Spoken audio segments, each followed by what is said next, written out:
तो hello everyone and आज का जो हमारा वीडियो है वो हमारी new book homeopathic mother tincture इसके रिव्यू के बारे में है।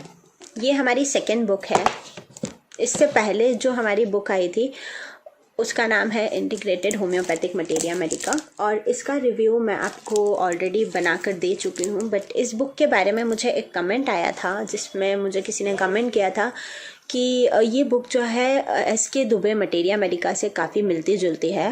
तो ऐसा बिल्कुल भी नहीं है। ये बुक जो है काफ़ी यूनिक है और इसको क्लिनिकल प्रैक्टिस के पॉइंट ऑफ व्यू से बनाया गया था। इसमें 95 to 98% रूब्रिक्स, ड्रग के जो पर्टेनिंग रूब्रिक्स होते हैं वो दिए गए हैं जो किसी अदर बुक में नहीं दिए गए हैं। ठीक है, हाँ, क्योंकि इसका नाम इंटीग्रेटेड होम्योपैथिक मटेरिया मेडिका है तो ये ज़रूर सही बात है कि काफ़ी सारे रेफरेंसेस जो हैं अदर बुक से लिए गए हैं मटेरिया मेडिका से और फिर इस बुक को कंपाइल किया गया है। ठीक है, तो थोड़ा आपको ऐसा लग सकता होगा कि हाँ कुछ जो सिमिलर लाइंस हैं, ड्रग के जो सिम्टम्स हैं वो एस.के. दुबे से मिल रहे हैं, बट ऐसा नहीं है। काफ़ी सारे बुक का रेफरेंसेस लेकर जो है इस बुक को तैयार किया गया है। ठीक है, इसीलिए उसका नाम ही इंटीग्रेटेड होम्योपैथिक मटेरिया मेडिका रखा गया था। बात कर लेते हैं इस किताब के बारे में। तो सबसे पहली बात, ये बुक जो है हिंदी में लिखी गई है। ठीक है, और काफ़ी आसान भाषा में। तो प्रैक्टिशनर्स हो गए या फिर स्टूडेंट्स हो गए, सभी के लिए, और या कोई ऐसा व्यक्ति जो होम्योपैथी के बारे में थोड़ा भी जानना चाहता हो उसके लिए जो है ये बुक काफ़ी इम्पॉर्टेंट है। वो इस बुक को रेफ़र कर सकता है। इस बुक में जो है 200 से ज़्यादा मदर टिंचर्स के बारे में जो है डिटेलिंग दी गई है। तो मदर टिंचर होता क्या है पहले तो ये समझ लेते हैं। देखिए, होम्योपैथी में जो मेडिसिन बनाई जाती है वो काफ़ी सारे मल्टीपल सोर्सेस से जो है होम्योपैथिक मेडिसिन बनाई जाती हैं, जैसे कि प्लांट हो गया, एनिमल हो गया, मिनरल हो गया, नोसोट्स हो गए, सार्कोट्स हो गए, एक्सेट्रा एक्सेट्रा।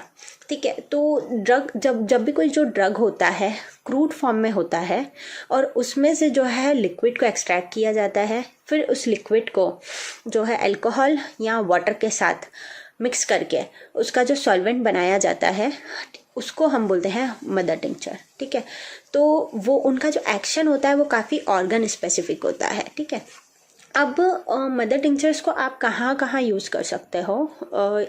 ये आप एक्यूट में भी यूज़ कर सकते हैं, एक्यूट डिसीज़ेस में, या फिर क्रोनिक डिसीज़ेस में भी यूज़ कर सकते हैं। ठीक है, एग्जाम्पल के तौर पे अगर कोई एक्यूट केस की बात करें तो मान लीजिए यूटीआई है किसी पेशेंट को। ठीक है, तो वहाँ पर आप केस लेते हैं, पेशेंट को मेडिसिन देते हैं। अगर आप वहाँ पर एडिशन में कैंथेरिस क्यू, ठीक है, कैंथेरिस का मदर टिंचर दे देते हैं तो उसका जो एक्शन रहता है वो काफ़ी फास्ट रहता है और पेशेंट को बहुत ही जल्दी जो है वो रिलीफ मिलता है। ठीक है, और क्योंकि ऑब्वियसली एक्शन जो है वो ऑर्गन स्पेसिफिक है तो पेशेंट बहुत जल्दी ही बेटर फील करेगा।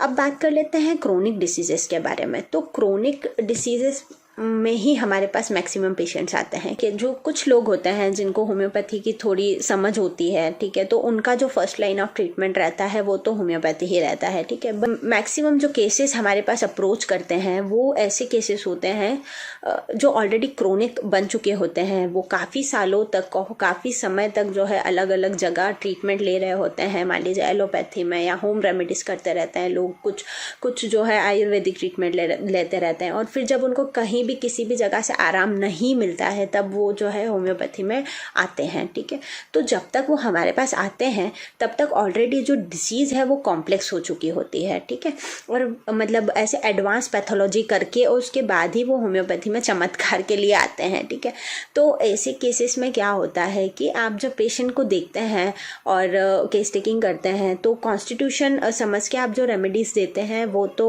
हमें देना ही होता है। वो तो हमारा बेसिक फंडा ही है कि without case taking, without patient का कॉन्स्टिट्यूशन या उसको समझ के इंडिविजुअलाइज किए बिना अगर हम उसको रेमेडी दे रहे हैं तो वो गलत है। वो 90% ऑफ द केसेस में काम नहीं करेगी और उसके बाद में आपको ही सुनना पड़ेगा कि होम्योपैथी से भी कुछ नहीं हुआ। ठीक है, तो जब भी आप पेशेंट को मेडिसिन दें तो वो आप केस टेकिंग करके अच्छे से इंडिविजुअलाइज करके पेशेंट को तभी दें। हाँ, और साथ में आप मदर टिंचर जो है वो यूज़ कर सकते हैं, क्योंकि इनका जो एक्शन रहता है वो क्यूरेटिव एक्शन भी रहता है और साथ ही साथ पैलिएटिव एक्शन भी रहता है। ठीक है, तो कहीं ना कहीं किसी ना किसी तरह से पेशेंट को बेनिफिट करता ही है होम्योपैथिक मदर टिंचर। जैसा कि मैंने आपको फर्स्ट बार में ही बता दिया कि इनका जो एक्शन रहता है वो काफ़ी ऑर्गन स्पेसिफिक रहता है, तो रिजल्ट जो है पेशेंट को जो उनके सब्जेक्टिव सिम्टम्स हैं उसमें जो है काफ़ी ज़्यादा जल्दी आराम मिल जाता है। ठीक है, अब इस किताब के बारे में खासियत यह है कि इसमें 200 से ज़्यादा मदर टिंचर्स का डिटेलिंग दिया हुआ है। ठीक है, और हर जो भी रेमेडी दी गई है इसमें, इसको जो है काफ़ी सारी हेडिंग्स के अंदर डिस्क्राइब किया गया है। तो फर्स्ट जैसे कि उसका कॉमन नेम हो गया, उसका सोर्स हो गया और उसके क्लिनिकल इंडिकेशंस। ठीक है, जो भी दवाई इसमें लिखी गई है उसके क्लिनिकल इंडिकेशंस क्या हैं, उसके कैरेक्टरिस्टिक सिम्टम क्या हैं, और इवन क्योंकि कई बार जो प्रैक्टिशनर्स होते हैं, डॉक्टर्स होते हैं, वो डोसेज में कंफ्यूज होते हैं, तो इस किताब में आपको डोसेज भी कैसे देना है उसकी भी डिटेलिंग आपको इसमें मिल जाएगी। और क्योंकि काफ़ी सरल भाषा में ये किताब लिखी गई है, हिंदी में लिखी गई है, तो इसको समझना बहुत ही आसान होगा। तो इस बुक को आप परचेज कर सकते हैं अमेज़ॉन पे, फ्लिपकार्ट पे, विंसिप पब्लिकेशंस के ऐप पे, और या फिर आप हमें डायरेक्ट कांटेक्ट कर सकते हैं। हमारे क्लिनिक का नाम है वाइटल टच होम्योपैथिक क्लिनिक। हमसे कांटेक्ट करने के लिए आप हमारे क्लिनिक की डिटेल्स जो है वो गूगल पर सर्च कर सकते हैं। हमारे क्लिनिक का नाम है वाइटल टच होम्योपैथिक क्लिनिक। वहाँ पर आप जब सर्च करेंगे तो आपको किताबों की डिटेल्स भी मिल जाएगी, और साथ ही साथ आपको हमारे क्लिनिक से ठीक किए हुए केसेस बिफोर आफ्टर के सारे वीडियोस जो है वो आपको मिल जाएंगे। ठीक है, so thank you and as until next time, thank you.